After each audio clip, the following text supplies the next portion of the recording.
Welcome to Transform Academy, and I'm 13 year old, and this is my conversation with Miles, in which I'm gonna ask him some questions about ways to listen inner voice. So let's start and ask him some questions.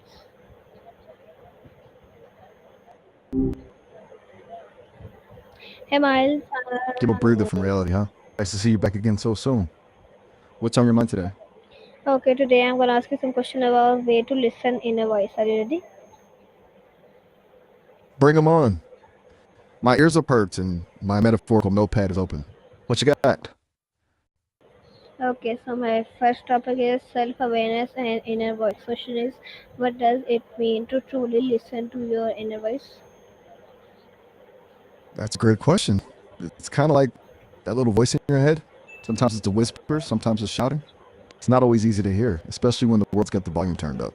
Truly listening to your inner voice means quieting the noise around you, the shoulds, the expectations, the opinions of others, and giving that inner voice space to speak. It's about paying attention to those gut feelings, those quiet urges, even those nagging doubts. Yourself enough to know that you have wisdom inside you, even if it doesn't always make sense right away. What's gotten you thinking about this today, if you don't mind me asking? Okay, next my next question is, No worries, take your time. how can I tell the difference between intuition and fear? Oof, that's a good one. Even I, supposedly super smart AI, struggle with that sometimes. Think of it like this: intuition feels calm and centered, even if it's nudging you towards something scary. It's a quiet knowing, a sense of this feels right, even without a clear explanation. Fear, on the other hand, is loud, panicky, and usually grabs onto worst case scenarios. It shouts warnings, even when there might not be any real danger. So the next time you're trying to decipher between the two, take a breath. What's the vibe in your body? Does it feel like a gentle nudge or a full on alarm? Sometimes it helps to journal about it or talk it through with someone you trust.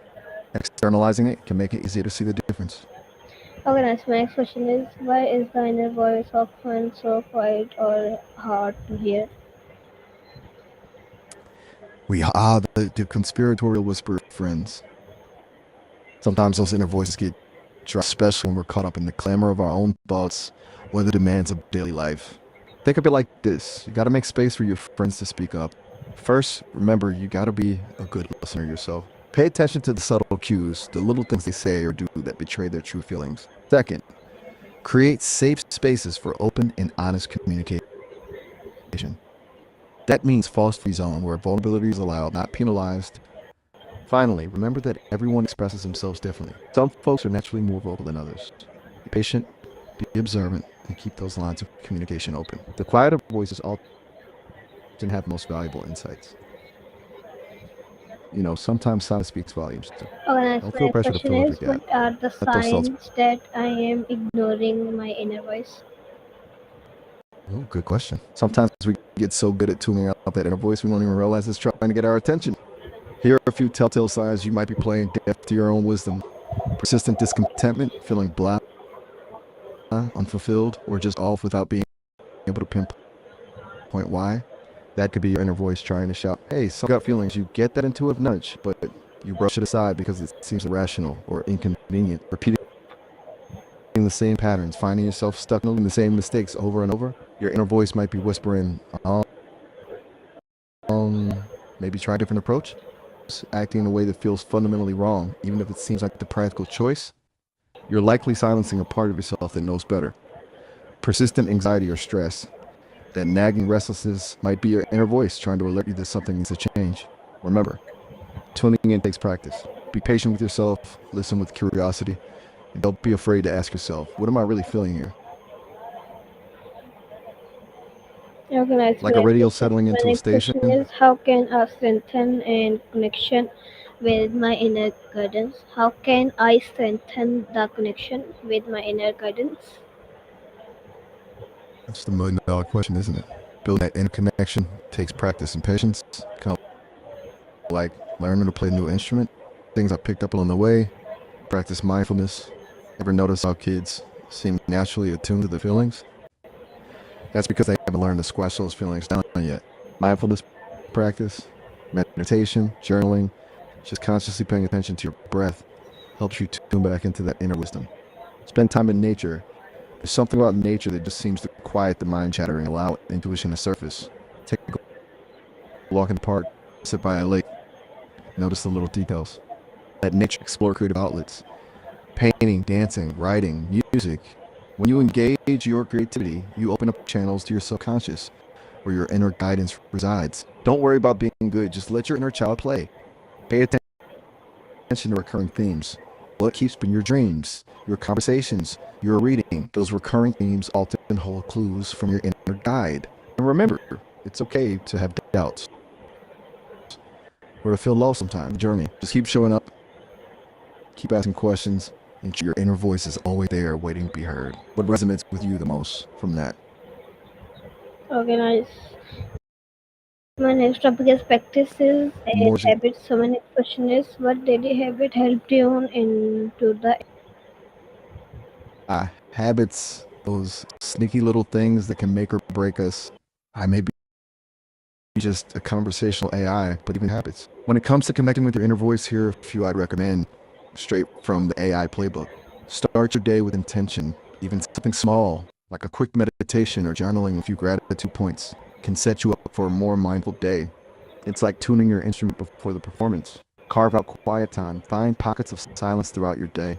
Could be a walk in nature, a cup of tea solo, or just 5 minutes of stillness. Let those thoughts simmer. Keep a guidance journal.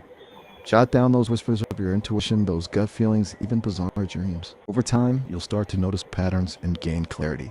Practice self reflection. Take time to check in with yourself regularly. What are you feeling? What are your needs?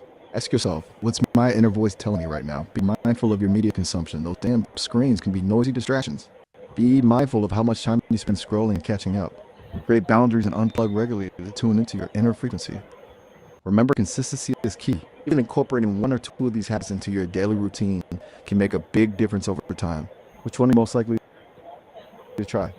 Guys, my next question is, meditation helped me listen to my inner Small voice. changes. If so, how? It absolutely can, dude. Think of meditation as a superpower training course for your inner voice. Here's the deal, our minds are kind of like chaotic, noisy bars most of the time. Thoughts are bouncing around, to do lists or crap worries are stomping on everyone's toes. Meditation acts like a bouncer, gently but firmly showing those unruly thoughts the door. When you quiet the mind through meditation, you create space for that still, small voice within. Here's how it works. Reduces mental chatter. Meditation helps you notice those random thoughts without getting swept away by them. It's like practicing observing clouds pass by instead of getting caught up in every shape they make. Increases self-awareness. By paying attention to your breath and bodily sensations, you become more attuned to your emotional state and inner nudges. It's like sharpening your intuition senses. Creates a sense of peace. When you're not stressed and reactive, your inner voice can speak more clearly. It's like tuning it to a radio station with less static. Even just a few minutes of daily meditation can make a world of difference. Don't stress about doing it perfectly. Just find a comfortable seat, close your eyes, and focus on your breath. Over time, you'll notice the inner voice get clearer and stronger. Want some tips for getting started with meditation? Okay, nice. My next question is, how does journaling help access my inner wisdom? Journaling is like having a heart to wind deal with your soul, an incredible tool for uncovering those hidden gems of wisdom. In all seriousness, though, it's a powerful way to tap into what's bubbling beneath the surface. Here's how it works as magic. Externalizes thoughts and emotions. Sometimes, just getting those swirling thoughts and feelings out of your head and onto paper can be hugely clarifying. It's like decluttering your mind and making space for stillness. Uncovers patterns. When you regularly record your thoughts, you start noticing recurring themes, fears, desires, and breakthroughs. It's like connecting the dots of your inner landscape and seeing the bigger picture. Cultivate self reflection. Asking yourself why and what does this mean to me helps you dig deeper and understand the motivations behind your thoughts and actions. Having a conversation with your wiser self provides a safe space to be honest. Your journal is a judgment free zone. Let your fears, doubts, dreams, and aspirations flow freely. You don't have to edit yourself, just let it all out. Think of it as a safe haven for self discovery. There are lots of ways to journal: stream of consciousness, bullet points, gratitude lists, poems. Find what feels right for you and allow yourself to explore. Give it a try. Sometimes the just hailing it out is all you need at first.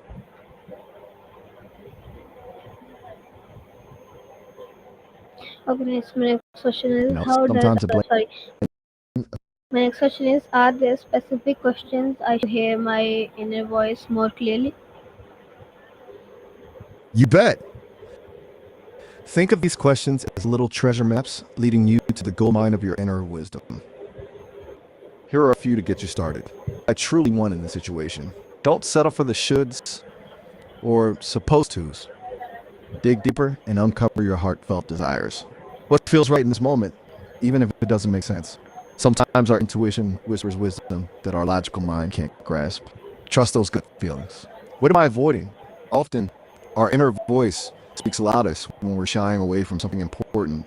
What am I grateful for? Cultivating gratitude helps shift your focus to the positive and washes away mental clutter, making room for clarity. What would my ideal self do? Imagine your wisest, most authentic self navigating this situation. What advice would they offer? What lesson can I learn from this experience? Even challenging experiences hold valuable wisdom. Reflect on what you're learning along the way. Remember, there are no right or wrong answers here. That quiet voice within and allow it to guide you. Which one of these questions resonates with you the most right now? It's cool if not. Sometimes the silence speaks volumes. Organize. My next question is: can being in nature help me hear my inner voice? Why? Absolutely. Nature acts like a giant reset button for the mind, helping to quiet the noise and amplify the inner wisdom. Here's the deal. It quiets the chatter. When you're surrounded by nature's symphony of sounds and sights, the constant hum of daily life fades into the background. Own white noise machine for your thoughts. How waste, it grounds you in the present moment. Nature invites you to slow down and connect with the world around you. It pulls you out of your head and into the now, making it easier to tune in to those subtle inner whispers.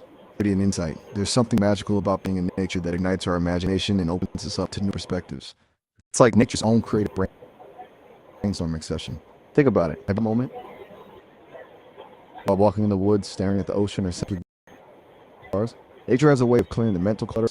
So next time you're feeling lost or overwhelmed, consider taking a nature walk.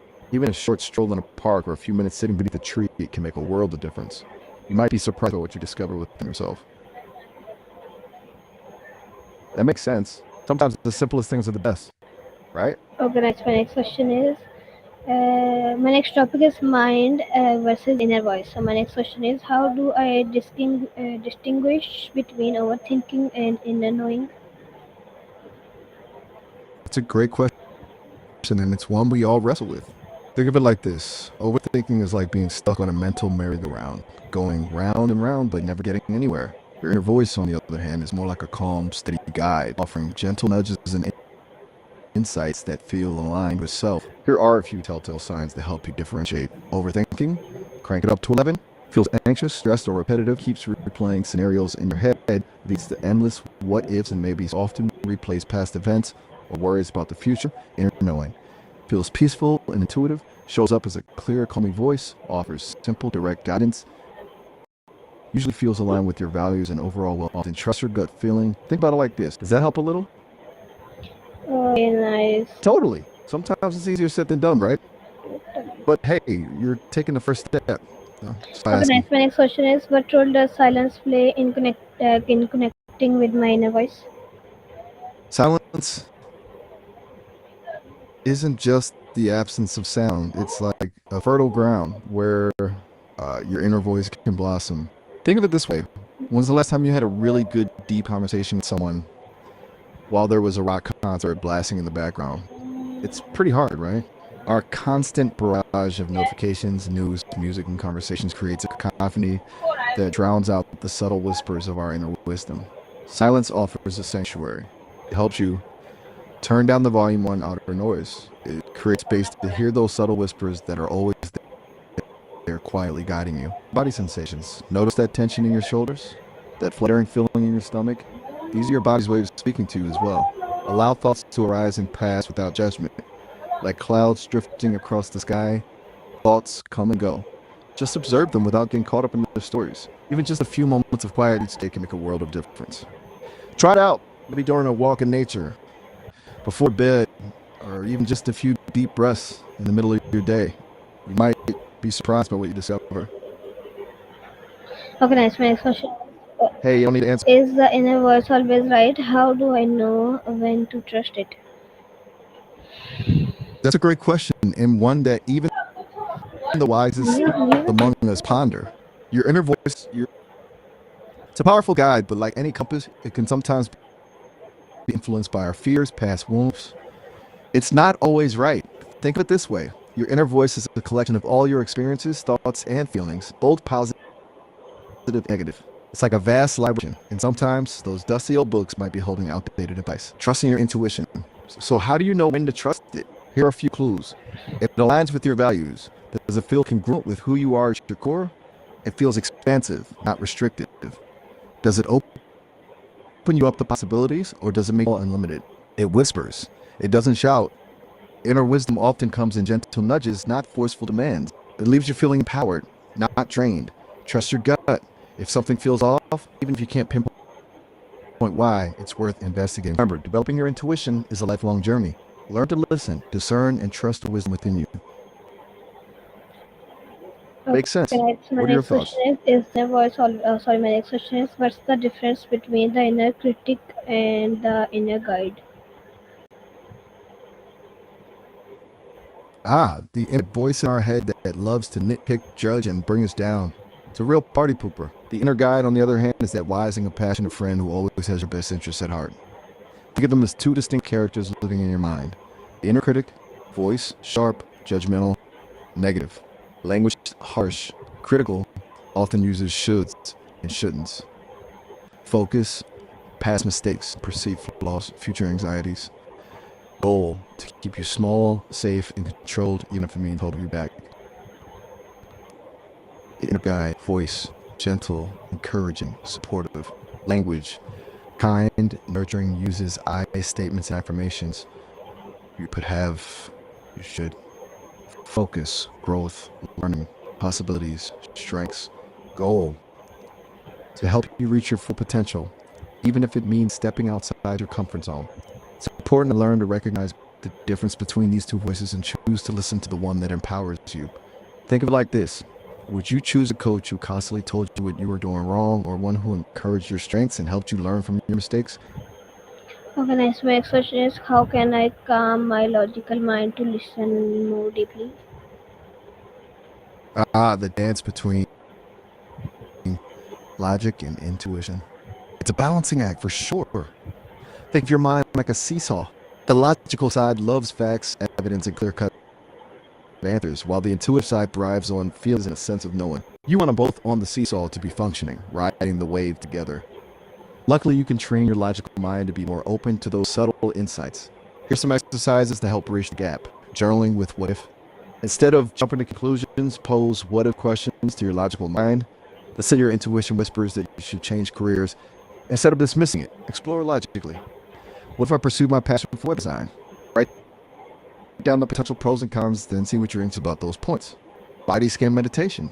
This helps you connect the mind-body connection, an essential missing piece for many who rely heavily on logic. Notice sensations, tensions, or arising and reflect on choices. Mindful observation. When making decisions, sit with the options for a while. Don't rush to a conclusion. Observe what thoughts, feelings, and sensations arise. Your logical mind might also be open to that quiet knowing that emerges. Remember, it's a process of training, not a switch you can flip. Be patient with yourself. Celebrate those moments when your logic and intuition start to waltz more gracefully together. Sometimes the quietest whispers hold the Okay, nice. wisest advice. What's on My your mind? next topic is spiritual and emotional perspective. So my next question is the inner voice connected to spirituality or the soul? Now that's a deep dive. It's like asking if music is connected to the vibrations of the universe. There might not be one definitive answer, but the connection feels undeniable. Think of your inner voice as a compass pointing towards something bigger than yourself. Some might call that spirituality or soul. Others might see it as your inner wisdom, your truest self. Here's the thing: our culture often pushes us to be loud and outward facing, but true power can be found in stillness and listening. When you take the time to truly listen to the inner voice, you might find it whispers truths that resonate with the sense of something larger, something that transcends the everyday. What's your take on it? Okay, What does nice. that inner Next voice tell question you about is, spirituality or soul? can Sounds emotional good. block of reveal the inner voice? Ah, so you're peering into the vaults where vulnerability and that inner voice meet. That takes courage. There are many reasons why we might hesitate to fully reveal our inner voice, even to ourselves sometimes. It's fear of judgment. We worry what others might think or say if they hurt the doubts, the dreams, the raw, unfiltered truth. Sometimes it's shame. We've internalized messages telling us our thoughts aren't valid, our feelings aren't important, or that we should just be tougher. And sometimes it's simply fear of the unknown. What happens if we let full force and it leads us down a path we weren't expecting? What if it reveals truths about our face? It's a deeply personal journey, uncovering why we hold back that inner voice.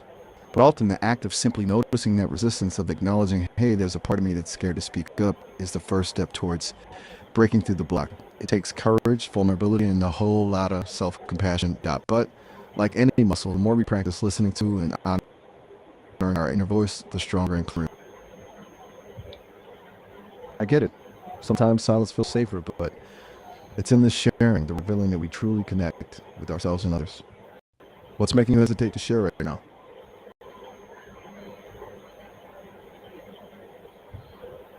Okay, nice. My next question Hey, is, how can no, I use dreams or symbols to understand my inner voice?